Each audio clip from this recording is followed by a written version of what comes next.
नमस्कार, पुन्हा एकदा नवीन व्हिडिओ स्वागत आहे। आणि आज आपण खूप असं ब्रेकफास्ट रेसिपी तयार करणार आहे। झटपट होणारी आणि पौष्टिक हेल्दी अशी ही रेसिपी आहे। तर नक्की करून बघा आणि खूप आवडेल तुम्हाला सुद्धा आणि एकदम झटपट होणारी। तर हे बघा, एक वाटी अशी छोटी वाटी असते ना तेवढी शेवाळे घेतलेले आहेत। आणि आता ह्या शेवाळे काय करणार आहे, मस्तपैकी ना कढईमध्ये हे बघा तेल घेतलेलं आहे। त्याऐवजी तुम्ही गावरान तूप घ्या, अजून भारी होणार आपल्या शेवाया। मग माझे का तूप जरा संपलं होतं, मग मी तेलामध्ये बनवत आहे, तर तुम्ही तूप वापरा, तुपाने खूप छान होतं। आणि हे बघा, ह्याच्यामध्ये आता ह्या चांगल्या मस्त गुलाबी रंगाचे होईपर्यंत आपल्याला भाजून घ्यायचे आहे। आणि तेलात भाजते ना तरी पण इतका मस्त असा वास येतोय ना शेवायांचा का बस। आणि ह्या शेवाय जे आहेत ना किती खाऊ आणि किती नाही असं होतंय। तर नक्की तुम्ही करून बघा, खूप अशा मस्त होतात। आणि आता याला मस्त असं चांगला गुलाबी रंग होईपर्यंत मी भाजून घेते। आणि तोपर्यंत हे बघा, दूध आहे गरम करून घेतलंय, इकडे पाणी गरम करायला ठेवलेलं आहे, भाजून घेते।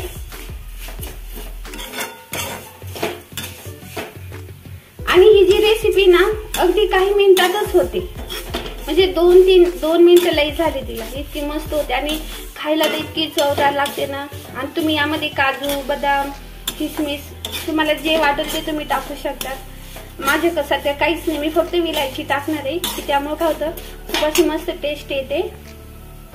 तर हे बघा, खूप अशा मस्त लालसर रंग आलेल्या शेवाळ्यांना, जास्त आपल्याला जाळायच्या पण नाहीये, म्हणजे अशी त्याची चव वेगळी नको लागायला। असे गुलाबी दिसतात ना बघा, किती असं मस्त गुलाबी रंग आले ना, एवढ्याच ठेवायच्या आपल्याला अशाच। आणि हे बघा, यामध्येच आपल्याला हे ना एक विलायची आहे, मी अशी फोडून टाकलेली आहे। हे बघा, एक विलायची आहे, विलायचीचे दाणे आहेत ते फोडूनच टाकले मी, तुम्ही पावडर करून पण टाकू शकता, कारण मी खूप असं झटपट करणार आहे। बघा आता खूप अशा मस्त किती सुंदर असे शेवाळे दिसत आहेत आपल्या। आणि आता यामध्ये टाकायचं आहे मला पाणी, तर अंदाजे 1 ग्लास पाणी मी यामध्ये टाकणार आहे। हे बघा,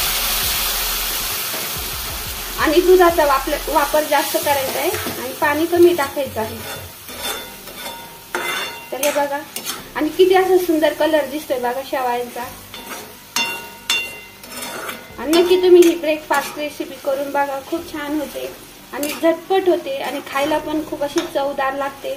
आणि तुम्ही अंदाज घेऊन बघतात, जर तुम्हाला वाटतं खूप घट होईल तर तुम्ही पाणी पण टाकू शकता अजून, तुम्हाला जर पातळ हवी असेल तर। आणि खूप अशी मस्त ही ना खीर, शेवाळ्याची खीर तयार होते। आणि आता यामध्ये मी ना दूध टाकते, तर आता यामध्ये मी ना दूध टाकते। आणि दूध सुद्धा आहे का तुम्हाला जेवढं हवं तेवढं टाका, मी पण 1 ग्लास दूध टाकलेले बघा, बरोबर 1 ग्लास जो आहे ना तेवढं दूध वापरलंय यामध्ये। हे बघा, आणि इलायचीमुळे इतका सुंदर वास येतोय ना का बस विचारूच नका, खूप असं मस्त दिसते। मला वाटते मी हे दूध आहे ना, तर इतकं माझ्याकडे दूध आहे, मग तेवढं पण देते टाकून। 1 ग्लासाला वरती दूध टाकलेलं आहे मी, कारण होतं तेवढं दिलं टाकून, मी म्हटलं कशाला ठेवायचं।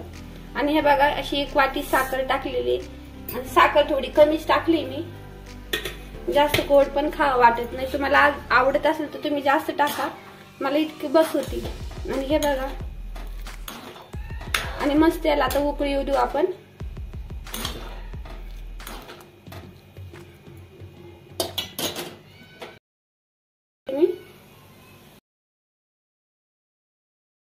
आणि हे बघा, खूप अशी मस्त आपली शेवायची खीर झाली आहे।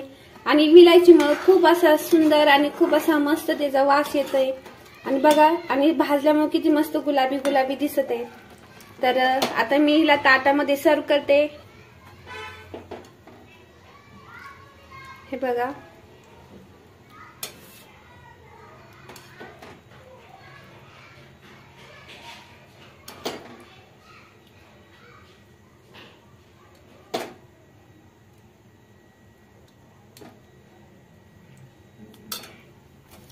तर हे बघा ताटामध्ये मी सर्व केली आहे।